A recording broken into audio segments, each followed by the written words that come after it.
அதிகமாக வசதி வாய்ப்புகள் பெறக்கூடிய ஒரு கல்விதான் கல்வி. அந்த கல்வியை கற்று அதில் வெற்றி பெற்றவன் தான் புத்திசாலி என்பது ஊட்டப்படுகிறது.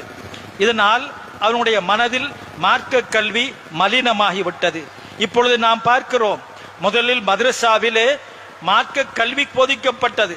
மார்க்க கல்விக்காகத்தான் அது உருவாக்கப்பட்டது.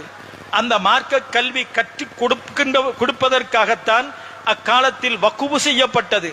ஆகவே மார்க்க கல்வி அல்லாத வேறு ஏதாவது ஒரு கல்வி அந்த மதரசாவில் கற்றுக் கொடுத்து அந்த கற்றுக் கொடுக்கின்றவர்களுக்கு அந்த வக்குவு சொத்திலிருந்து வேதனம் ஊதியம் கொடுத்தால் அந்த ஊதியம் ஹராமானதாகும், அவர்கள் குற்றவாளிகளாகும். வக்ஃபுக்கு மாற்றம் செய்வதற்கு மாற்றத்தில் அனுமதி கிடையாது. எவ்வாறு மக்களுடைய மனதில் மார்க்க கல்வியை மலினப்படுத்த வேண்டும் என்பதற்காக யஹூதி நசாராக்கள்